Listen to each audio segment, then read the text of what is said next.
प्यारे बच्चों, ਅੱਜ ਅਸੀਂ ਇੱਕ ਹੋਰ ਨਵਾਂ chapter fundamental of e business ਦਾ ਲੈ ਕੇ ਤੁਹਾਡੇ ਸਾਹਮਣੇ ਆਏ ਆ। E payment. ਪਿਆਰੇ ਬੱਚਿਓ, ਅਸੀਂ ਈ ਕਮਰਸ ਬਾਰੇ ਬਹੁਤ ਕੁਝ ਪੜ੍ਹਿਆ, ਅਸੀਂ ਇੰਟਰਨੈਟ ਬਾਰੇ ਸਮਝਿਆ ਤੇ ਹੁਣ ਇੱਕ ਬਹੁਤ ਇੰਪੋਰਟੈਂਟ ਚੀਜ਼ ਹੈਗੀ ਆ ਕਿ ਜੇ ਆਪਣਾ ਬਿਜ਼ਨਸ ਚੱਲ ਰਿਹਾ ਇੰਟਰਨੈਟ ਤੇ ਆ, ਈ ਬਿਜ਼ਨਸ ਆ, ਮਗਰ ਅਸੀਂ ਪੇਮੈਂਟ ਕਿਸ ਤਰ੍ਹਾਂ ਲਵਾਂਗੇ? ਅਗਰ ਅਸੀਂ ਪੇਮੈਂਟ ਆਫਲਾਈਨ ਲੈ ਰਹੇ ਆ ਤੇ ਉਹ ਬਿਜ਼ਨਸ ਦਾ ਸਾਰਾ ਮੰਤਵ ਹੀ ਖਰਾਬ ਹੋ ਜਾਂਦਾ ਹੈਗਾ। ਉਹਦਾ ਸਾਰਾ ਉਪਰਾਲਾ ਜਿਹੜਾ ਹੈਗਾ ਆ ਉਹ ਕਿਤੇ ਨਾ ਕਿਤੇ ਖਟਾਈ 'ਚ ਪੈ ਜਾਂਦਾ ਹੈਗਾ। ਤੇ ਫਿਰ ਕੀ ਕਰੀਏ? ਉਹਦੇ ਵਾਸਤੇ ਭਾਰਤ ਸਰਕਾਰ ਨੇ ਵੀ ਬਹੁਤ ਯਤਨ ਕੀਤੇ ਤੇ ਤੁਸੀਂ ਅੱਜ ਵੇਖਦੇ ਜੇ ਕਿ ਕਿੰਨੀ ਆਸਾਨੀ ਦੇ ਨਾਲ ਈ ਪੇਮੈਂਟ ਹੋ ਸਕਦੀ ਹੈ। ਯਾਨੀ ਕਿ ਅਸੀਂ ਬਿਨਾਂ ਕੈਸ਼ ਦਿੱਤਿਆਂ ਮੋਬਾਈਲ ਦੇ ਜ਼ਰੀਏ, ਕੰਪਿਊਟਰ ਦੇ ਜ਼ਰੀਏ, ਇੰਟਰਨੈਟ ਦੀ ਮਦਦ ਨਾਲ ਪੇਮੈਂਟ ਕਰ ਸਕਦੇ ਹਾਂ। ਇੱਕ ਤੋਂ ਦੂਸਰੇ ਵਿਅਕਤੀ ਨੂੰ ਜਿਹੜੀ ਰਕਮ ਹੈਗੀ ਹੈ ਉਹ ਜਾ ਸਕਦੀ ਹੈ। ਤੇ ਸਾਡੇ ਚੈਪਟਰ ਦਾ ਨਾਮ ਵੀ ਕੀ ਹੈਗਾ? ਈ ਪੇਮੈਂਟ। यानी ਜਿਹੜੀ ਪੇਮੈਂਟ ਹੈ ਉਹ ਕਿਸ ਤਰ੍ਹਾਂ ਦੀ ਹੈ? ਇਲੈਕਟ੍ਰੋਨਿਕ, ਇੰਟਰਨੈਟ ਦੀ ਮਦਦ ਨਾਲ, ਡਿਵਾਈਸਿਸ ਦੀ ਮਦਦ ਨਾਲ। ਕੈਸ਼ ਨੋਟ ਨਹੀਂ ਦੇ ਰਹੇ ਹੈਗੇ ਅਸੀਂ, ਜਿਹੜੇ ਪੈਸੇ ਦੇ ਰਹੇ ਹਾਂ ਉਹ ਕਿਸ ਤਰ੍ਹਾਂ ਜਾ ਰਹੇ ਹੈਗੇ ਨੇ? ਇਲੈਕਟ੍ਰੋਨਿਕ ਮਾਧਿਅਮ ਨਾਲ ਜਾ ਰਹੇ ਨੇ। ਉਹ ਮੋਬਾਈਲ ਡਿਵਾਈਸ ਵੀ ਹੋ ਸਕਦੀ ਹੈ, ਕੋਈ ਐਪ ਦੀ ਮਦਦ ਆਪਾਂ ਲੈ ਰਹੇ ਹੋਵਾਂਗੇ, ਮਗਰ ਉਹ ਪੈਸੇ ਇਲੈਕਟ੍ਰੋਨਿਕਲੀ ਟਰੈਵਲ ਕਰਕੇ ਦੂਸਰੇ ਵਿਅਕਤੀ ਦੇ ਅਕਾਊਂਟ ਵਿੱਚ ਚਲੇ ਜਾਣਗੇ। ਅੱਛਾ, ਇਹਦੇ ਬਹੁਤ ਸਾਰੇ ਫਾਇਦੇ ਵੀ ਹੈ। ਤੁਹਾਨੂੰ ਕੋਈ ਨੋਟ ਗਿਣਨ ਦੀ ਲੋੜ ਨਹੀਂ। ਅਗਰ ਤੁਹਾਡੇ ਕੋਲ ਕੋਈ ਟੁੱਟੇ ਪੈਸੇ ਹੋਣ, ਇਹਦੀ ਕੋਈ ਲੋੜ ਨਹੀਂ। ਕੋਈ 421 ਰੁਪਏ ਮੰਗ ਰਿਹਾ, ਤੁਸੀਂ ਦੇ ਦਿਓ, ਕੋਈ ਗੱਲ ਨਹੀਂ। ਕੋਈ ਤੁਹਾਨੂੰ ਇਹ ਨਹੀਂ ਕਿ ਮੈਂ ਪਹਿਲਾਂ 400 ਲੱਭਾਂ, ਫਿਰ 20 ਰੁਪੀਸ ਲੱਭਾਂ, ਫਿਰ 1 ਰੁਪੀਸ ਲੱਭਾਂ, ਨਹੀਂ। ਤੁਸੀਂ 420 ਟਾਈਪ ਕਰਨਾ ਤੇ ਤੁਹਾਡੇ ਕੋਲ ਉਨੀ ਪੇਮੈਂਟ ਹੋ ਜਾਣੀ ਹੈ। ਤੁਸੀਂ 421 ਟਾਈਪ ਕਰਨਾ ਤੇ 421 ਵੀ ਹੋ ਜਾਣੇ ਆ। ਇਹ ਕਿੰਨਾ ਆਸਾਨ ਹੋ ਗਿਆ ਆ। ਤੇ ਇਸ ਚੈਪਟਰ ਨੂੰ ਆਪਾਂ ਜਦੋਂ ਸਮਝਦੇ ਹਾਂ ਵੀ ਈ ਕਮਰਸ ਜਿਹੜਾ ਸਾਡਾ ਚੱਲਿਆ ਸੀ, ਉਹਦੇ ਅੰਦਰ ਜਿਹੜੀ ਈ ਪੇਮੈਂਟ ਹੈਗੀ ਆ ਉਹ ਕੀ ਹੈਗਾ ਸੀ ਕਿ ਈ ਪੇਮੈਂਟ ਜਾਂ electronic payment is a mode of financial transaction that takes place through electronic channel such as internet, mobile devices or other electronic devices, ਜਿਵੇਂ ਕਿ ਕੰਪਿਊਟਰ ਹੋ ਸਕਦਾ, ਲੈਪਟਾਪ ਹੋ ਸਕਦਾ। It is a convenient and secure way to make payment for goods or service purchased online, as well as the utility bill, taxes and other financial transaction। ਪਿਆਰੇ ਬੱਚੇ, ਆਪਾਂ ਸਮਝ ਕੇ ਰਹੇ ਆ ਕਿ ਜਦੋਂ ਆਪਾਂ ਈ ਕਮਰਸ ਸਮਝਿਆ, ਉਹਦੇ ਅੰਦਰ ਜਿਹੜਾ ਈ ਪੇਮੈਂਟ ਹੈਗਾ ਆ ਉਹ ਫਾਈਨੈਂਸ਼ੀਅਲ ਟ੍ਰਾਂਜੈਕਸ਼ਨ ਦਾ ਇੱਕ ਮੋਡ ਹੈਗਾ ਆ ਜਿਹੜਾ ਇਲੈਕਟ੍ਰੋਨਿਕ ਚੱਲੂਗਾ। ਇੰਟਰਨੈਟ ਦੀ ਮਦਦ ਹੋਏਗੀ, ਮੋਬਾਈਲ ਡਿਵਾਈਸਿਸ ਹੋ ਸਕਦੇ ਨੇ, ਕੰਪਿਊਟਰ ਹੋ ਸਕਦਾ ਹੈਗਾ ਆ। ਤੇ ਬੜੇ ਹੀ ਆਸਾਨੀ ਦੇ ਨਾਲ ਤੇ ਬੜੀ ਸਿਕਿਉਰ ਵੇ ਦੇ ਨਾਲ ਅਸੀਂ ਆਪਣੀ ਜਿਹੜੀ ਪੇਮੈਂਟ ਹੈਗੀ ਆ ਉਹ ਇੱਕ ਤੋਂ ਦੂਸਰੇ ਤੱਕ ਪਹੁੰਚਾ ਪਾਵਾਂਗੇ। ਇਹ ਸਿਕਿਉਰ ਵੇ ਆ। ਹੁਣ ਇਹਦੇ ਵਿੱਚ ਬਹੁਤ ਸਾਰੇ ਇਸ਼ੂਸ ਆਉਂਦੇ ਨੇ ਕਿ ਅਸੀਂ ਕਈ ਵਾਰ ਇਹਦੇ ਬਾਰੇ ਵੀ ਗੱਲ ਕਰਾਂਗੇ, ਮਗਰ ਫਿਰ ਵੀ ਬਹੁਤ ਆਸਾਨ ਤੇ ਬਹੁਤ ਸਿਕਿਉਰ ਵੇ ਹੋ ਗਿਆ ਆ, ਜਿਹਨੂੰ ਅਗਰ ਆਪਾਂ ਕੋਈ ਗਲਤੀ ਨਾ ਕਰ ਰਹੇ ਹੋਈਏ ਤੇ ਸਹੀ ਵਿਅਕਤੀ ਨੂੰ ਹੀ ਪੈਸੇ ਪਹੁੰਚਦੇ ਆ। ਅੱਛਾ, ਇਹ ਦੋ ਵਰਡ ਬਾਰ-ਬਾਰ ਸਾਡੇ ਆਉਂਦੇ ਹੁੰਦੇ, ਕਿਹੜੇ? Goods and service. ਪਰ ਪਰਚੇਜ ਆਪਾਂ ਕਿਸ ਤਰ੍ਹਾਂ ਕੀਤੇ ਨੇ? ਆਨਲਾਈਨ। ਤੇ ਫਿਰ ਪੇਮੈਂਟ ਵੀ ਆਪਾਂ ਕਿਸ ਤਰ੍ਹਾਂ ਕਰ ਰਹੇ ਹਾਂ? ਆਨਲਾਈਨ। ਵੈਸੇ ਤੁਸੀਂ ਵੇਖਿਆ ਇੰਡੀਆ 'ਚ ਬਹੁਤ ਦੇਰ ਤੱਕ ਆਹ ਚੀਜ਼ ਚੱਲੀ ਸੀ ਕਿ ਅਸੀਂ ਆਨਲਾਈਨ ਆਰਡਰ ਕਰ ਦਿੰਦੇ ਸੀ, ਗੁੱਡ ਸਰਵਿਸ ਸਾਨੂੰ ਮਿਲ ਰਿਹਾ, ਪਰ ਅਸੀਂ ਪੇਮੈਂਟ ਕਿਸ ਤਰ੍ਹਾਂ ਕਰ ਰਹੇ ਸੀ? ਕੈਸ਼ ਨਾਲ। ਉਹਨੂੰ ਕੀ ਕਹਿੰਦੇ ਆ? ਕੈਸ਼ ਔਨ ਡਿਲੀਵਰੀ, COD ਲਿਖਿਆ ਹੁੰਦਾ ਸੀ ਨਾ। ਅੱਜ ਵੀ ਕਿਹਾ ਜਾਂਦਾ ਕਿ COD ਅਵੇਲੇਬਲ। ਹੁਣ ਉਹ COD ਦਾ ਮਤਲਬ ਸੀ ਕਿ ਬਈ ਅਸੀਂ ਜਿਹੜਾ ਪੈਸਾ ਆ ਉਹ ਜਦੋਂ ਤੁਹਾਡਾ ਮਾਲ ਜਾਂ ਤੁਹਾਡੀ ਸਰਵਿਸ ਸਾਨੂੰ ਮਿਲ ਜਾਏਗਾ ਅਸੀਂ ਦੇ ਦੇਵਾਂਗੇ। ਮਗਰ ਈ ਪੇਮੈਂਟ ਨੇ ਇਸ ਪ੍ਰੋਬਲਮ ਦਾ ਵੀ ਹੱਲ ਲੱਭ ਦਿੱਤਾ ਕਿ ਸਾਨੂੰ ਹੁਣ ਕਿਤੇ ਵੀ ਜਾਣ ਦੀ ਲੋੜ ਨਹੀਂ, ਕੋਈ ਕੈਸ਼ ਗਿਣ ਦੀ ਲੋੜ ਨਹੀਂ। ਅਸੀਂ ਪੇਮੈਂਟ ਪ੍ਰੀਪੇਡ ਵੀ ਕਰ ਸਕਦੇ ਹਾਂ, ਪੋਸਟਪੇਡ ਵੀ ਕਰ ਸਕਦੇ ਹਾਂ, ਮਗਰ ਉਹ ਇਲੈਕਟ੍ਰੋਨਿਕ ਮਾਧਿਅਮ ਨਾਲ ਹੋ ਜਾਏਗੀ। ਜਿੰਨੇ ਪੈਸੇ ਚਾਹੁੰਦੇ ਆ ਇੰਟਰਨੈਟ ਦੀ ਮਦਦ ਨਾਲ, ਮੋਬਾਈਲ ਡਿਵਾਈਸਿਸ ਨਾਲ, ਉਹਦੇ ਅੰਦਰ ਐਪਸ ਬਣੀਆਂ ਹੋਈਆਂ ਨੇ, ਆਪਾਂ ਟ੍ਰਾਂਸਫਰ ਕਰ ਸਕਦੇ ਹੈਗੇ। ਕੋਈ ਵੀ ਆਪਾਂ ਵਸਤੂ ਖਰੀਦੀ ਹੈ, ਕੋਈ ਸਰਵਿਸ ਅਵੇਲ ਕੀਤੀ ਹੈਗੀ ਆ, ਕੋਈ ਆਪਾਂ ਬਿੱਲ ਦੇ ਰਹੇ ਹਾਂ, ਤੁਸੀਂ ਵੇਖਿਆ ਨਾ, ਕੋਈ ਮੋਬਾਈਲ ਦਾ ਬਿੱਲ ਆ ਰਿਹਾ ਹੈਗਾ, ਇਲੈਕਟ੍ਰਿਸਿਟੀ ਦਾ ਬਿੱਲ ਆ ਰਿਹਾ ਹੈਗਾ, ਸਾਡੇ DTH ਦਾ ਬਿੱਲ ਆ ਰਿਹਾ ਹੈਗਾ, ਕਿਸ ਤਰ੍ਹਾਂ ਪੇ ਕਰਨਾ? ਕਿਤੇ ਜਾਣ ਦੀ ਲੋੜ ਨਹੀਂ। ਅਗਰ ਅੱਜ ਤੋਂ ਨਾ ਸਿਰਫ 10-20 ਸਾਲ ਪਹਿਲਾਂ ਦੀ ਗੱਲ ਦੱਸੀਏ ਤੇ ਪਿਆਰੇ ਬੱਚਿਓ, ਇੱਕ ਬੜੀ ਵੱਡੀ ਮੁਸ਼ਕਲ ਹੁੰਦੀ ਸੀ। ਫੋਨ ਦਾ ਬਿੱਲ ਦੇਣਾ ਆ, ਲੰਮੀਆਂ ਲਾਈਨਾਂ ਲੱਗਦੀਆਂ ਹੁੰਦੀਆਂ ਸੀ। ਅਸੀਂ ਗੈਸ ਦੇ ਬਿੱਲ ਦੇਣੇ ਆ, ਲੰਮੀਆਂ ਲਾਈਨਾਂ ਲੱਗ ਰਹੀਆਂ ਹੈਗੀਆਂ। ਮੋਬਾਈਲ ਦੀ ਪੇਮੈਂਟ ਵਾਸਤੇ ਵੀ ਪਾਰਟਿਕੂਲਰਲੀ ਇੱਕ ਸ਼ਾਪ ਤੇ ਜਾਣਾ ਪੈਂਦਾ ਸੀ। ਅੱਜ ਕਿੰਨਾ ਆਸਾਨ ਹੋ ਗਿਆ। ਤੁਸੀਂ DTH ਦੀ ਪੇਮੈਂਟ ਕਰਨੀ ਹੈਗੀ ਆ, ਐਪ ਖੋਲਿਆ, ਤੁਸੀਂ ਪੇਮੈਂਟ ਕਰ ਦਿੱਤੀ। ਇਵਨ ਤੁਸੀਂ ਗਵਰਨਮੈਂਟ ਨੂੰ ਟੈਕਸਸ ਦੇਣੇ ਹੈਗੇ ਨੇ, ਤੁਸੀਂ ਇਲੈਕਟ੍ਰੋਨਿਕਲੀ ਦੇ ਸਕਦੇ ਹੈਗੇ ਜੀ। ਤੇ ਇਵਨ ਸਰਕਾਰ ਲਈ ਪ੍ਰੋਤਸਾਹਨ ਦੇ ਰਹੀ ਹੈਗੀ। ਸਰਕਾਰ ਦਾ ਵੀ ਮੰਤਵ ਹੈਗਾ ਕਿ ਜ਼ਿਆਦਾ ਤੋਂ ਜ਼ਿਆਦਾ ਲੋਕ ਇਸ ਚੀਜ਼ ਨੂੰ ਸਿੱਖਣ। ਤੇ ਵੇਖੋ ਐਸੇ ਮੰਤਵ ਕਰਕੇ ਅੱਜ ਤੁਸੀਂ ਵੇਖੋਗੇ ਹਰ ਛੋਟੀ ਦੁਕਾਨ, ਇਵਨ ਰੇੜੀਆਂ ਤੇ, ਇਵਨ ਸੜਕ ਦੇ ਕਿਨਾਰੇ ਖਲੋਤੇ ਹੋਏ ਜਿਹੜੇ ਵਿਅਕਤੀ ਹੌਕਰਸ ਦੇ ਰੂਪ ਚ ਕੁਝ ਵੇਚ ਰਹੇ ਹੋਣਗੇ, ਤੇ ਛੋਟੇ ਵਪਾਰੀ ਵੇਖੇ ਹੋਣਗੇ, ਉਹ ਵੀ QR ਕੋਡ ਲਗਾ ਕੇ ਬੈਠੇ ਹੋਏ ਨੇ। ਤੁਸੀਂ ਕੀ ਕਰਦੇ ਜੇ? QR ਕੋਡ ਨੂੰ ਸਕੈਨ ਕਰਦੇ ਜੇ, ਉਹਦੀ UPI ID ਤੁਹਾਡੇ ਕੋਲ ਪ੍ਰਾਪਤ ਹੋ ਜਾਂਦੀ, ਤੁਸੀਂ ਕਲਿੱਕ ਕਰਦੇ ਜੇ, ਪੇਮੈਂਟ ਉਹਦੇ ਕੋਲ ਪਹੁੰਚ ਜਾਂਦੀ ਹੈ। ਕਿਸ ਤਰ੍ਹਾਂ ਮਿੰਟਾਂ ਸਕਿੰਟਾਂ ਵਿੱਚ, ਜਿਹਨੂੰ ਆਪਾਂ ਕਹਿੰਦੇ ਨਾ ਕਿੰਨਾ ਫਾਸਟ ਤਰੀਕਾ ਆ। ਤੇ ਹੁਣ ਆਨਸਰ ਸਾਨੂੰ ਸਮਝ ਆ ਗਿਆ। E-payment is a mode of financial transaction that takes place through electronic channels such as internet, mobile devices, or other electronic devices. It's convenient and secure way to make payment for goods or service purchased online, as well as utility bills, taxes, or other financial transaction. ये answer clear है सारे नू, ये concept सारा clear है। ते e-commerce ਵਿੱਚ ਆਪਾਂ ਜਿੰਨਾ ਕੁਝ ਵੀ ਪੜਿਆ ਉਹ ई-पेमेंट ਦੇ ਅਗਰ ਆਪਾਂ ਉਹਨੂੰ ਮਿਸ ਕਰ ਦਿੰਨੇ ਆ ਤੇ ਸਮਝ ਲਓ ਬਹੁਤ ਕੁਝ ਮਿਸ ਹੋ ਜਾਂਦਾ। ਅਸੀਂ ਆਰਡਰ ਤੇ ਆਨਲਾਈਨ ਕਰ ਲਿਆ, ਗੁੱਡ ਸਰਵਿਸ ਆਪਾਂ ਲੈ ਰਹੇ ਹਾਂ, ਮਗਰ ਅਸੀਂ ਪੇਮੈਂਟ ਨਹੀਂ ਕਰ ਰਹੇ, ਤੇ ਫਿਰ ਸਮਝ ਲਓ ई-पेमेंट ਨਹੀਂ ਹੋ ਰਹੀ ਆ। ਤੇ ਇਸ ਚੀਜ਼ ਦਾ ਵੀ ਆਪਾਂ ਹੁਣ ਧਿਆਨ ਰੱਖਣਾ ਕਿ ਅਸੀਂ ई-पेमेंट ਨੂੰ ਸਮਝੀਏ। ਪਿਆਰੇ ਬੱਚੇ, ਜਦੋਂ ਤੁਸੀਂ ਜੌਬ 'ਚ ਜਾਓਗੇ ਨਾ, ਤੁਸੀਂ ਵੇਖੋਗੇ ਜਿਸ ਬਿਜ਼ਨਸ ਨੂੰ ਵੀ ਤੁਸੀਂ ਜੁਆਇਨ ਕਰ ਰਹੇ ਹੋਗੇ, ਜਿਸ ਆਫਿਸ ਵਿੱਚ ਵੀ ਤੁਸੀਂ ਪਹਿਲ ਕਦਮੀ ਕਰੋਗੇ, ਸਭ ਤੋਂ ਪਹਿਲਾਂ ਤੁਸੀਂ ਜਾ ਕੇ ਉੱਥੇ ਦੇਖਿਓ ਕਿ ਉੱਥੋਂ ਦਾ ਸਿਸਟਮ ਕਿਸ ਤਰ੍ਹਾਂ ਦਾ ਹੈ ई-पेमेंट ਦਾ, ਉਹ 'ਚ ਕੀ ਹੋਣਾ ਚਾਹੀਦਾ ਹੈਗਾ। ਕਿਉਂਕਿ ਤੁਸੀਂ ਤਾਂ ਪੜ੍ਹ ਕੇ ਜਾ ਰਹੇ ਜੇ ਨਾ, ਤੁਹਾਨੂੰ ਇਹ ਚੀਜ਼ਾਂ ਪਹਿਲਾਂ ਹੀ ਪਤਾ ਹੋਣਗੀਆਂ ਕਿ ਰਿਕੁਆਇਰਮੈਂਟਸ ਕੀ ਹੈਗੇ ਨੇ। ਕੁਐਸਚਨ ਦੇ ਰੂਪ 'ਚ ਇਹ ਆਊਗਾ ਤਾਂ ਵੀ ਤੁਸੀਂ ਇਹਨੂੰ ਲਿਖ ਕੇ ਆਇਓ। 4 ਪੁਆਇੰਟਸ ਕਿਉਂ ਮੈਂ ਬਾਰ-ਬਾਰ ਕਰਨਾ ਹੁੰਦਾ ਕਿ ਪਿਆਰੇ ਬੱਚਿਓ, ਜਦੋਂ ਐਗਜ਼ਾਮੀਨੇਸ਼ਨ ਪੁਆਇੰਟ ਆਫ ਵਿਊ ਨਾਲ ਤੁਸੀਂ ਤਿਆਰੀ ਕਰਨੀ ਆ, ਤੁਸੀਂ ਕੋਸ਼ਿਸ਼ ਕਰਨੀ ਆ ਹਰ ਇੱਕ ਆਨਸਰ ਦੇ ਕਮ ਸੇ ਕਮ 4 ਪੁਆਇੰਟਸ ਤੁਹਾਨੂੰ ਪਤਾ ਹੋਣ। ਅਗਰ ਤੁਹਾਨੂੰ 4 ਪੁਆਇੰਟਸ ਪਤਾ ਨੇ ਤੇ ਜੇ 4 ਨੰਬਰ ਦਾ ਕੁਐਸਚਨ ਆਉਂਦਾ ਹੈ ਤੇ ਬੜੀ ਆਸਾਨੀ ਦੇ ਨਾਲ ਆਪਾਂ ਉਹਨੂੰ ਕਰ ਲੈਣੇ ਹੈਗੇ, ਕਿਉਂਕਿ ਕਈ ਵਾਰ 2 ਮਾਰਕਸ ਦੇ ਕੁਐਸਚਨ ਆ ਰਹੇ, 4 ਮਾਰਕਸ ਦੇ ਆ ਰਹੇ, 1 ਮਾਰਕਸ ਦਾ ਕੁਐਸਚਨ ਆ ਰਿਹਾ।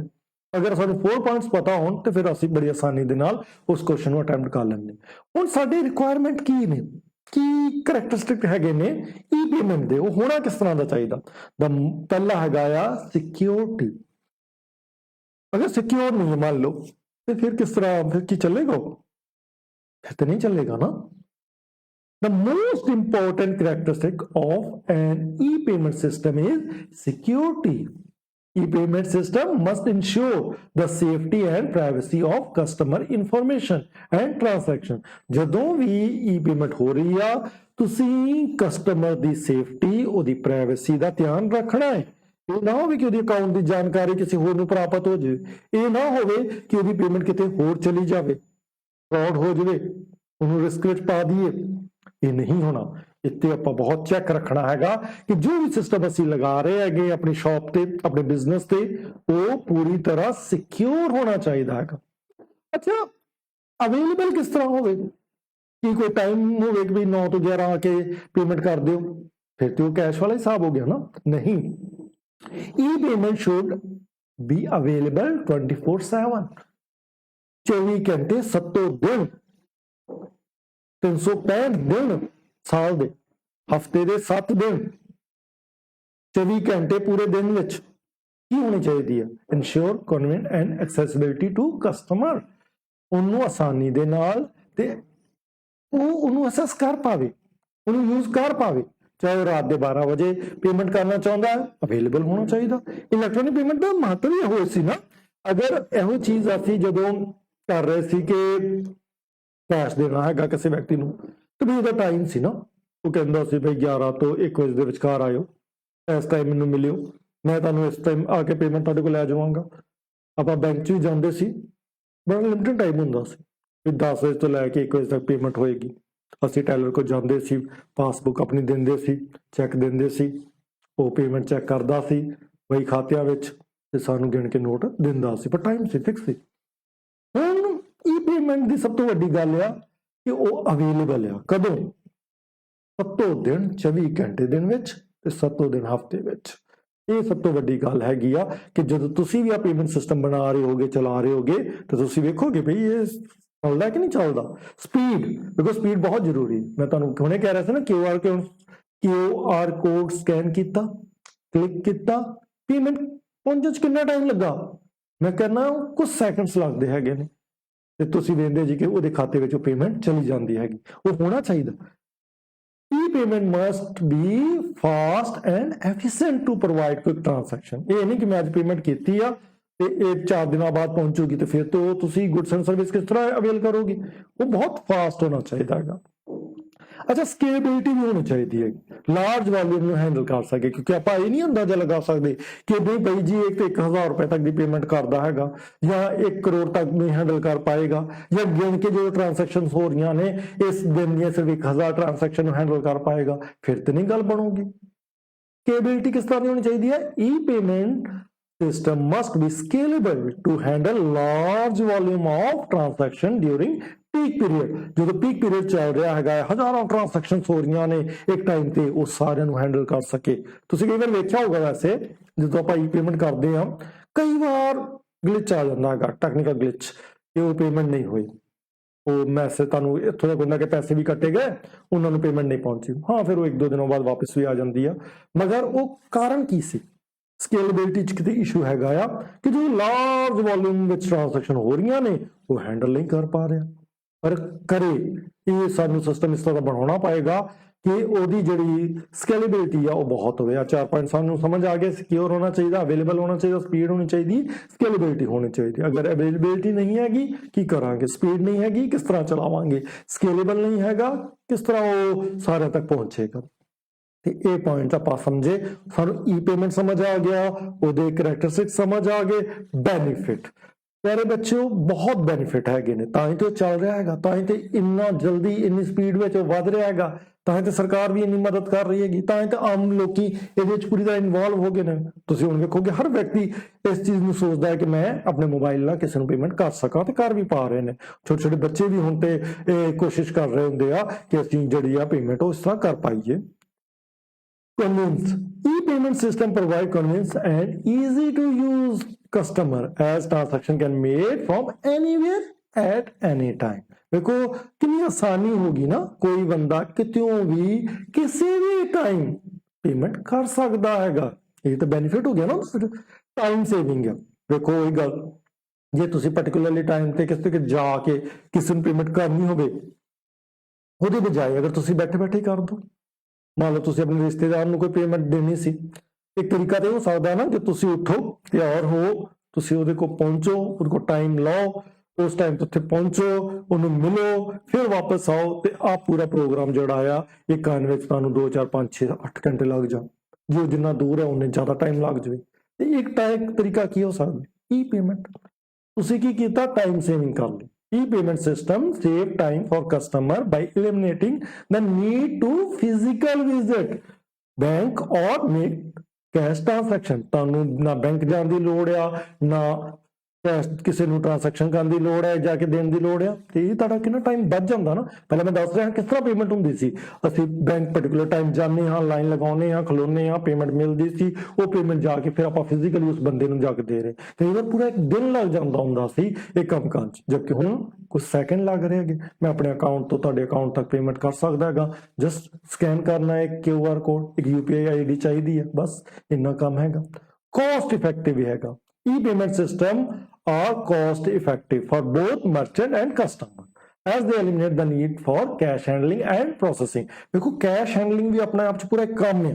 ਪਹਿਲਾਂ ਕੀ ਹੁੰਦਾ ਸੀ ਕਿ ਇੱਕ ਛੋਟੇ ਬਿਜ਼ਨਸ ਹੋਲਡਰ ਕੋਲ ਬੜਾ ਸਾਰਾ ਕੈਸ਼ ਇਕੱਠਾ ਹੋ ਜਾਂਦਾ ਸੀ, ਉਹਨੂੰ ਹੈਂਡਲ ਕਰਨਾ, ਬੈਂਕ ਜਮ੍ਹਾਂ ਕਰਾਉਣਾ, ਇੱਕ ਵਿਅਕਤੀ ਉਹਨੂੰ ਬੈਂਕ ਛੱਡਣ ਜਾ ਰਿਹਾ ਹੈਗਾ, ਅਗਲੇ ਦਿਨ ਲੈਣ ਆ ਰਿਹਾ ਹੈਗਾ, ਕਿੰਨਾ ਉਹਦੇ ਵਿੱਚ ਖਰਚਾ ਹੁੰਦਾ ਸੀ। ਉਹ ਹੁਣ ਕਿੰਨਾ ਆਸਾਨ ਹੋ ਗਿਆ ਕਿ ਤੁਸੀਂ ਬੈਠੇ ਬੈਠੇ ਤੁਹਾਡੇ ਅਕਾਊਂਟ 'ਚੋਂ ਆਈ ਜਾ ਰਿਹਾ ਹੈਗਾ ਆ, ਤੁਹਾਨੂੰ ਕਿਤੇ ਨਹੀਂ ਜਾਣਾ ਪੈਣਾ। ਉਹਦੀ ਹੈਂਡਲਿੰਗ ਜਿਹੜੀ ਆ ਉਹ ਆਸਾਨ ਹੋ ਗਈ, ਇਫੈਕਟਿਵ ਹੋ ਗਈ ਹੈ। Improved cash flow. E-payment system provide real-time transaction processing which help to improve cash flow for business। ਪਹਿਲਾਂ ਫਿਰ ਉਹੀ ਪ੍ਰੋਬਲਮ ਆਉਂਦੀ ਸੀ ਨਾ, ਇੱਕ ਵਿਅਕਤੀ ਤੋਂ ਦੂਸਰੇ ਵਿਅਕਤੀ ਤੱਕ ਪੈਸੇ ਪਹੁੰਚ ਰਹੇ ਨੇ, ਉਹਦੇ ਵਿੱਚ ਦਿਨ ਲੱਗ ਰਹੇ ਹੈਗੇ ਸੀ, ਹੁਣ ਮਿੰਟ ਲੱਗ ਰਹੇ, ਸਕਿੰਟ ਲੱਗ ਰਹੇ ਹੈਗੇ, ਠੀਕ ਹੈ ਨਾ, ਸੈਕਿੰਡਸ ਵਿੱਚ, ਮਿੰਟਸ ਵਿੱਚ ਕੰਮ ਹੋ ਰਿਹਾ ਹੈਗਾ। ਇਹਦਾ ਮਤਲਬ ਉਹ ਜਿਹੜਾ ਰੀਅਲ ਟਾਈਮ ਟ੍ਰਾਂਜੈਕਸ਼ਨ ਪ੍ਰੋਸੈਸ ਹੈਗਾ ਆ ਉਹ ਫਾਸਟ ਹੋ ਗਿਆ ਨਾ, ਤੇ ਕੈਸ਼ ਇਨਫਲੋ ਫਿਰ ਉਹਦਾ ਵੱਧ ਗਿਆ। ਵਰਨਾ ਉਹ ਪੈਸਾ ਤੁਹਾਡਾ ਹੈਗਾ ਸੀ ਮਗਰ ਉਹ ਕਿਸੇ ਹੋਰ ਕੋ ਪਿਆ ਰਹਿੰਦਾ ਸੀ, ਕਦੀ ਕੋਈ ਬੈਂਕ 'ਚ ਪਿਆ ਹੈਗਾ, ਕਦੀ ਤੁਹਾਡੇ ਕਸਟਮਰ ਕੋ ਪਿਆ, ਉਹ ਹੁਣ ਫਲੋ ਕਿੰਨਾ ਵੱਧ ਗਿਆ ਨਾ ਉਹਦਾ, ਤੁਹਾਡੇ ਕੋਲ ਆ ਗਿਆ, ਤੁਸੀਂ ਗਾਂ ਕਿਸੇ ਨੂੰ ਦੇ ਦਿਓ, ਕਿੰਨਾ ਆਸਾਨੀ ਨਾਲ ਕੈਸ਼ ਫਲੋ ਵੱਧ ਰਿਹਾ। ਅੱਛਾ, ਫਰਾਡ, ਰਿਡਿਊਸ ਫਰਾਡ। ਇੰਨਾ ਫਰਾਡ ਘਟੇ ਨਹੀਂ। ਮੇ ਵੀ ਆਪਾਂ ਇਸ ਬਾਰੇ ਵੀ ਕ੍ਰਿਟਿਸਾਈਜ਼ ਕਰਦੇ ਹਾਂ ਇਹਨੂੰ ਕਿ ਇੰਨਾ ਫਰਾਡ ਹੋ ਸਕਦੇ ਨੇ, ਮਗਰ ਅਗਰ ਇਹਨੂੰ ਆਪਾਂ ਸਿਕਿਉਰ ਕਰ ਲਈਏ, ਪਹਿਲੀ ਆਪਾਂ ਪੜਿਆ ਸੀ ਨਾ ਰਿਕੁਆਇਰਮੈਂਟ, ਅਗਰ ਆਪਾਂ ਉਹਨੂੰ ਸਿਕਿਉਰਿਟੀ ਉਹਦੀ ਸਹੀ ਕਰ ਲਈ, ਫਿਰ ਫਰਾਡ ਸਮਝ ਲਓ ਇੱਥੋਂ ਆਪਾਂ ਘਟਾ ਸਕਦੇ ਹਾਂ। E payment system offer better security feature and help to reduce the risk of fraud compared to traditional payment methods। ਜਿਹੜੇ ਪਹਿਲਾ ਮੈਥਡ ਕਿਸ ਤਰ੍ਹਾਂ ਦੇ ਸੀ ਕਿ ਮੈਂ ਕੈਸ਼ ਲੈ ਕੇ ਜਾ ਰਿਹਾ ਹੈਗਾ, ਉਦੋਂ ਜ਼ਿਆਦਾ ਫਰਾਡ ਹੋਣ ਦੀ, ਕੋਈ ਨਕਲੀ ਨੋਟ ਆ ਸਕਦਾ ਹੈਗਾ, ਤੁਹਾਨੂੰ ਰਸਤੇ 'ਚ ਲੁੱਟਿਆ ਜਾ ਸਕਦਾ ਹੈਗਾ, ਜ਼ਿਆਦਾ ਮੁਸ਼ਕਲਾਂ ਆ ਗਈਆਂ ਸੀ। ਹੁਣ ਤਾਂ ਜ਼ਿਆਦਾ ਆਸਾਨ ਹੋ ਗਿਆ, ਅਗਰ ਉਹਨੂੰ ਆਪਾਂ ਧਿਆਨ ਨਾਲ ਸਮਝੀਏ ਤੇ ਉਹ ਜ਼ਿਆਦਾ ਆਸਾਨੀ ਦੇ ਨਾਲ ਆਪਾਂ ਕਰ ਸਕਦੇ ਹੈਗੇ। ਅੱਛਾ, ਈਪੀਐਸ ਬੱਚੇ ਆਵਰਡ 1 ਮਾਰਕਸ ਵਿੱਚ ਵੀ ਕਈ ਵਾਰ ਆਇਆ ਹੈਗਾ ਆ। ਈਪੀਐਸ ਕੀ ਮਤਲਬ ਇਲੈਕਟ੍ਰੋਨਿਕ ਪੇਮੈਂਟ ਸਿਸਟਮ, ਜਿਹੜਾ ਪੂਰਾ ਪੇਮੈਂਟ ਸਿਸਟਮ ਤੁਸੀਂ ਚਲਾ ਰਹੇ ਜੇ ਉਹਨੂੰ ਕਹਾਂਗੇ ਈਪੀਐਸ। It is a type of electronic fund transfer system that allows individual and business to make financial transaction electronically। E word ਹੁੰਦਾ ਨਾ, ਉਹ ਬਾਰ-ਬਾਰ ਆ ਰਿਹਾ, electronically ਜਿਹੜੀ ਟ੍ਰਾਂਜੈਕਸ਼ਨ ਹੋਏਗੀ, ਜਿਹੜੀ ਫਾਈਨੈਂਸ਼ੀਅਲ ਟ੍ਰਾਂਜੈਕਸ਼ਨ ਇਲੈਕਟ੍ਰੋਨਿਕਲੀ ਕਰ ਰਹੇ ਉਹ ਹੋਏਗੀ ਕਿਸ ਤਰ੍ਹਾਂ, ਟਿਪੀਕਲੀ ਓਵਰ ਦਾ ਇੰਟਰਨੈਟ ਹੀ ਹੁੰਦੀ ਆ। ਹੁਣ ਉਹਦੇ ਵਿੱਚ ਉਹਦੇ ਬੈਨੀਫਿਟ ਆਪਾਂ ਬੜੀ ਵਾਰ ਡਿਸਕਸ ਕਰ ਚੁੱਕੇ ਆ, ਆਸਾਨੀ ਆ, ਸਪੀਡ ਆ, ਕਾਸਟ ਸੇਵਿੰਗ ਆ, ਸਿਕਿਉਰਿਟੀ ਆ ਤੇ ਗਲੋਬਲ ਰੀਚ ਆ। ਤੁਸੀਂ ਇੰਡੀਆ 'ਚ ਬੈਠੇ ਜੇ, ਤੁਸੀਂ ਅਮਰੀਕਾ ਪੇਮੈਂਟ ਕਰਨੀ ਹੈ, ਕੋਈ ਜ਼ਰੂਰਤ ਨਹੀਂ ਹੈ ਕੈਸ਼ ਲੈ ਕੇ ਜਾ ਰਹੇ, ਇਸ ਤਰ੍ਹਾਂ ਦਾ ਕੋਈ ਸਿਸਟਮ ਨਹੀਂ। ਹੁਣ ਤਾਂ ਕਿੰਨੀ ਆਸਾਨੀ ਆ ਕਿ ਤੁਸੀਂ ਕੁਝ ਕਲਿੱਕ ਕਰਨੇ ਤੇ ਪੇਮੈਂਟ ਪਹੁੰਚ ਜਾਣੀ, ਸਿਕਿਉਰਲੀ ਪਹੁੰਚ ਜਾਣੀ, ਕੋਈ ਖਤਰਾ ਨਹੀਂ ਹੈਗਾ, ਕਾਸਟ ਸੇਵਿੰਗ ਹੋ ਰਹੀ ਹੈ, ਸਪੀਡ ਕਿੰਨੀ ਜ਼ਿਆਦਾ ਹੈ ਤੇ ਆਸਾਨੀ ਕਿੰਨੀ ਜ਼ਿਆਦਾ ਹੈ। ਤੇ ਇਹ ਸਾਰੀਆਂ ਚੀਜ਼ਾਂ ਸਾਡੀ ਈਪੀਐਸ ਵਿੱਚ ਹੋਣੀਆਂ ਚਾਹੀਦੀਆਂ ਹਨ। One of the important provision of IT Act। ਹੁਣ ਪਿਆਰੇ ਬੱਚਿਓ, ਜਦੋਂ ਵੀ ਆ ਈ ਸਿਸਟਮ ਆਉਣਾ ਆ, ਸਰਕਾਰ ਨੂੰ ਇਹਦੇ ਉੱਤੇ ਫਿਰ ਕੁਝ ਕਾਨੂੰਨ ਲਿਆਉਣ ਦੀ ਲੋੜ ਹੈਗੀ ਸੀ। ਇਸ ਤਰ੍ਹਾਂ ਨਹੀਂ ਹੋ ਸਕਦਾ ਕਿ ਪੇਮੈਂਟ ਫਾਈਨੈਂਸ਼ੀਅਲ ਟ੍ਰਾਂਜੈਕਸ਼ਨ ਹੋ ਰਹੀ ਆ ਤੇ ਕੋਈ ਕਾਨੂੰਨ ਨਹੀਂ ਹੈਗਾ। ਉਹਦੇ ਵਿੱਚ ਕੀ ਚੀਜ਼ਾਂ ਆਈਆਂ, ਸਾਡੇ ਕੋਲ ਡਿਜੀਟਲ ਸਿਗਨੇਚਰ ਦਾ ਪ੍ਰਾਵਧਾਨ ਆਇਆ।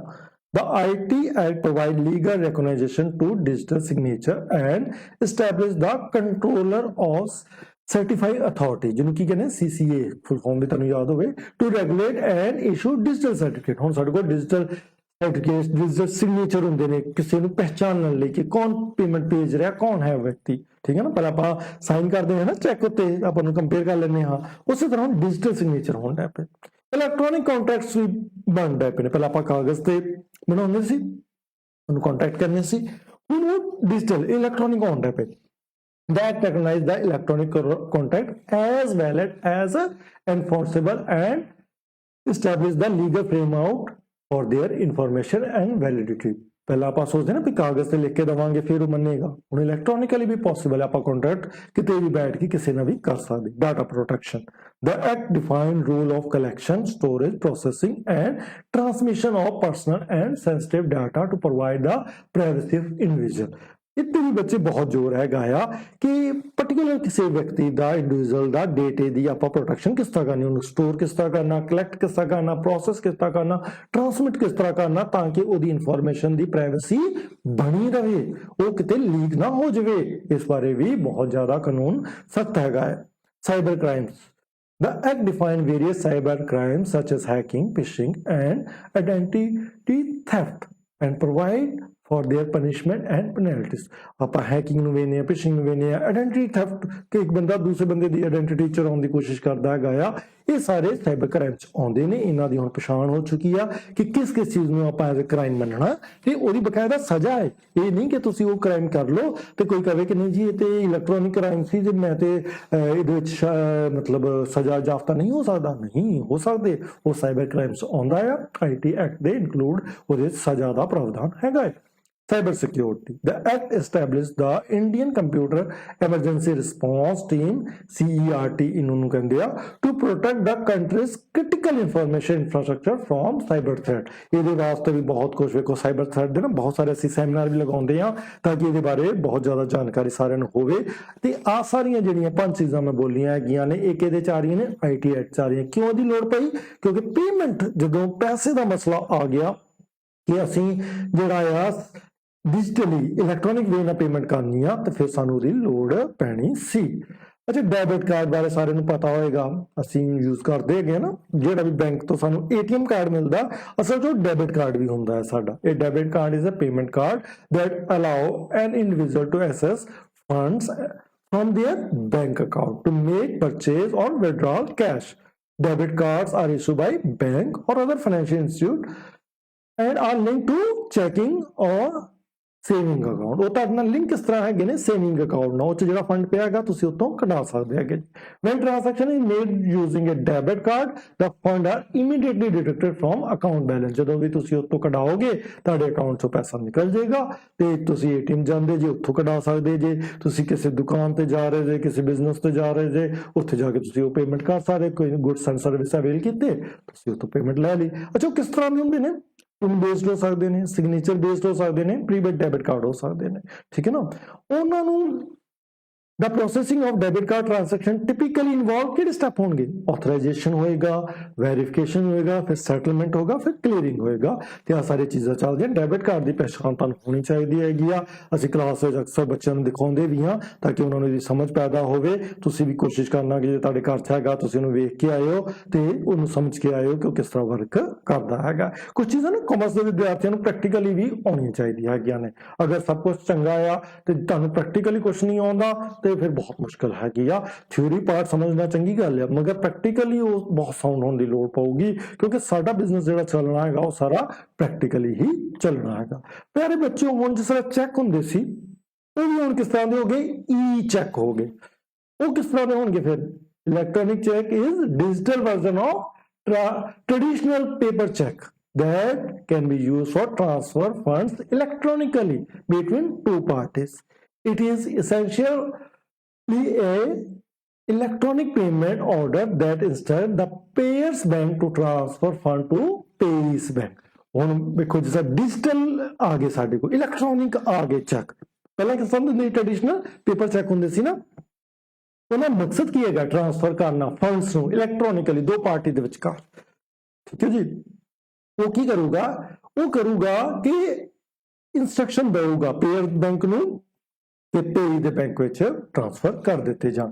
ਅੱਛਾ, ਸਮ ਆਫ ਉਹਦੇ ਕੀ ਫੀਚਰਸ ਕੀ ਹੈਗੇ ਨੇ ਉਹ ਵੀ ਯਾਦ ਕਰ ਲਓ। ਡਿਜੀਟਲ ਫਾਰਮੈਟ ਹੋਣਾ ਚਾਹੀਦਾ, ਸਿਕਿਉਰਿਟੀ ਹੋਏਗੀ ਇਹਦੇ ਚ, ਕਨਵੀਨਸ ਹੋਏਗਾ, ਕੋਸਟ ਸੇਵਿੰਗ ਹੋਏਗਾ, ਰਿਡਿਊਸ ਰਿਸਕ ਆਫ ਫਰਾਡ ਹੋਏਗਾ, ਇੰਟੀਗ੍ਰੇਸ਼ਨ ਵਿਦ ਅਦਰ ਸਿਸਟਮ। ਇਹ ਸਾਰੀਆਂ ਚੀਜ਼ਾਂ ਮਿਲ ਕੇ ਆਪਾਂ ਈ ਚੈੱਕ ਬਣਾ ਸਕਦੇ ਹੈਗੇ ਆ। ਇਹ ਚੀਜ਼ਾਂ ਦਾ ਤੁਸੀਂ ਧਿਆਨ ਰੱਖਣਾ। ਇਹ ਤੁਹਾਨੂੰ ਤਾਂ ਸਮਝਾਇਆ ਜਾਂਦਾ ਕਿਉਂਕਿ ਤੁਸੀਂ ਬਿਜ਼ਨਸ ਕਰਨਾ ਹੈ, ਤੁਸੀਂ ਕਿਸੇ ਵੱਡੇ ਬਿਜ਼ਨਸ ਦਾ ਪਾਰਟ ਬਣਨਾ ਹੈ। ਤੁਸੀਂ ਜਦੋਂ ਆਫਿਸ ਦਾ ਹਿੱਸਾ ਹੋਗੇ ਤੁਹਾਨੂੰ ਇਹ ਸਾਰੀਆਂ ਚੀਜ਼ਾਂ ਦੀ ਸਮਝ ਹੋਣੀ ਚਾਹੀਦੀ ਹੈ। ਇਹ ਜਿਹੜਾ ਸਾਡੇ ਚੈਪਟਰ ਹੈਗੇ ਨੇ ਕਿਤੇ ਨਾ ਕਿਤੇ ਤੁਹਾਨੂੰ ਤਿਆਰ ਕਰ ਰਹੇ ਹੈਗੇ ਨੇ ਆਉਣ ਵਾਲੇ ਜਿਹੜੇ ਬਿਜ਼ਨਸ ਹੈਗੇ ਉਹਨਾਂ ਵਾਸਤੇ। ਜਦੋਂ ਤੁਸੀਂ ਉਹਨਾਂ ਬਿਜ਼ਨਸ ਨੂੰ ਜੁਆਇਨ ਕਰੋ ਤੇ ਤੁਹਾਨੂੰ ਇਹ ਸਾਰੀਆਂ ਚੀਜ਼ਾਂ ਪਹਿਲਾਂ ਹੀ ਪਤਾ ਹੋਣ ਤੇ ਤੁਸੀਂ ਬਹੁਤ ਐਡਵਾਂਸ ਲੈਵਲ ਤੇ ਉਸ ਤੇ ਕੰਮ ਕਰ ਸਕੋ।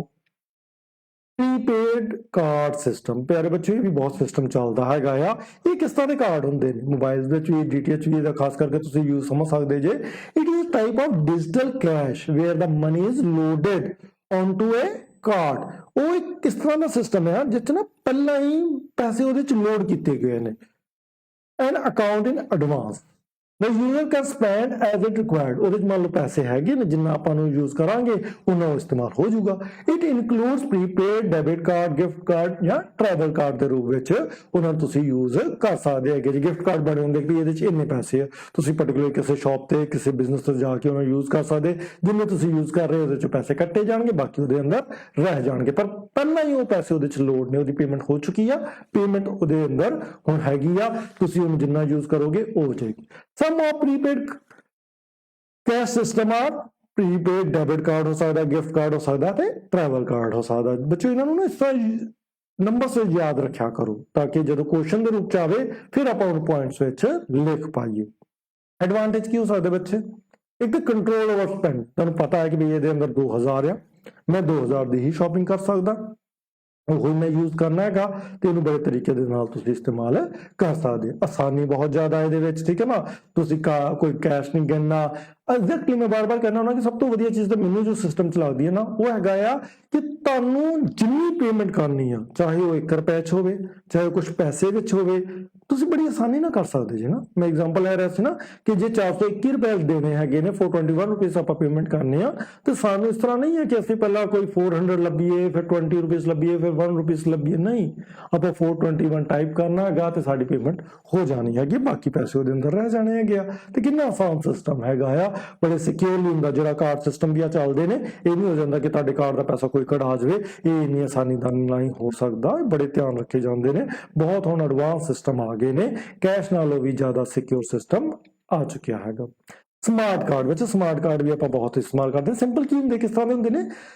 is a small plastic card that contain an embed microchip that can store and process data. It is typically used to secure access to a variety of electronic system and services. ਬੱਚੇ ਇਹਦਾ ਵੀ ਬਹੁਤ use ਹੁੰਦਾ। ਮੈਂ ਜਿੱਦਾਂ ਦੱਸ ਰਿਹਾ DTH ਆਪਾਂ card ਕਰਦੇ ਆ ਜਾਂ ਆਪਾਂ ਸਿਮ ਵੀ ਆਪਣਾ ਵੇਨੇ ਆ ਤਾਂ ਅਸਲ ਜੋ ਕੀ ਹੈਗਾ, ਇੱਕ ਸਮਾਰਟ ਕਾਰਡ ਦੀ ਤਰ੍ਹਾਂ ਹੀ ਐਕਟ ਕਰ ਰਿਹਾ ਹੁੰਦਾ ਨਾ। ਉਹਨਾਂ 'ਚ ਮਾਈਕਰੋਚਿਪ ਲੱਗੀ ਹੋਈ ਹੈ ਜਿਹੜੀ ਕਿ ਜਾਣਕਾਰੀ ਰੱਖਦੀ ਹੈਗੀ ਆ। ਗਾਂ ਜਿਸ ਤਰ੍ਹਾਂ ਦੇ ਹੁਣ ਡਰਾਈਵਿੰਗ ਲਾਇਸੈਂਸ ਆ ਰਹੇ ਹੈਗੇ ਨੇ, ਸਾਡੇ ਹੈਲਥ ਕਾਰਡ ਆ ਰਹੇ ਹੈਗੇ ਨੇ, ਉਹ ਵੀ ਕਿਸ ਤਰ੍ਹਾਂ ਦੇ ਹੋਣਗੇ? ਉਹਨਾਂ 'ਚ ਇੱਕ ਮਾਈਕਰੋਚਿਪ ਲੱਗੀ ਹੋਏਗੀ, ਪਲਾਸਟਿਕ ਦਾ ਕਾਰਡ ਹੋਏਗਾ, ਉਹਦੇ ਵਿੱਚ ਸਾਰੀ ਜਾਣਕਾਰੀ ਹੋਏਗੀ। ਤੇ ਇਹ ਹੁਣ ਬੜਾ ਆਸਾਨ ਹੋ ਗਿਆ ਆ ਕਿ ਆਪਾਂ ਚਿਪ ਦੇ ਅੰਦਰ ਆਪਣੀ ਸਾਰੀ ਜਾਣਕਾਰੀ ਰੱਖ ਸਕਦੇ ਹੈਗੇ ਆ। ਇਹਨਾਂ ਨੂੰ ਆਪਾਂ ਸਮਾਰਟ ਕਾਰਡ ਦੇ ਰੂਪ ਵਿੱਚ ਜਾਣਦੇ ਹੈਗੇ ਆ।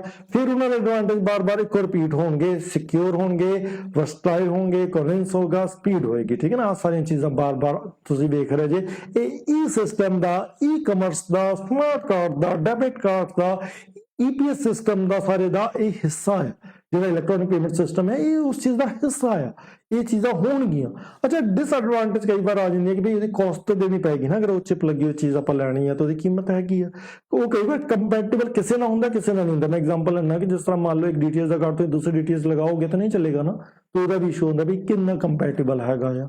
ਲਾਸ ਹੋ ਸਕਦਾ, ਡੈਮੇਜ ਹੋ ਸਕਦਾ, ਕਾਰਡ ਖਰਾਬ ਹੋ ਸਕਦਾ, ਦੁਬਾਰਾ ਤੁਹਾਨੂੰ ਲੈਣਾ ਪਊਗਾ ਕੋਈ ਚੀਜ਼ਾਂ। ਪਰ ਚਲੋ ਇਹ ਮੰਨ ਕੇ ਚੱਲੋ ਕਿ ਜਦੋਂ ਆਪਾਂ ਡਿਸਐਡਵਾਂਟੇਜ ਪੜਾਉਂਦੇ ਆ, ਸਾਡਾ ਇਹ ਮਕਸਦ ਨਹੀਂ ਹੁੰਦਾ ਕਹਿਣਾ ਕਿ ਕੀ ਇਹ ਗਲਤ ਚੀਜ਼ ਹੈਗੀ ਆ ਕਿ ਇਹਨੂੰ ਆਪਾਂ ਅਵੋਇਡ ਕਰਨਾ। ਸਾਡਾ ਮਕਸਦ ਕੀ ਹੁੰਦਾ ਆ ਕਿ ਆਪਾਂ ਉਸ ਚੀਜ਼ ਨੂੰ ਵੇਖੀਏ ਤੇ ਆਪਾਂ ਉਹਨੂੰ ਓਵਰਕਮ ਕਿਸ ਤਰ੍ਹਾਂ ਕਰਨਾ।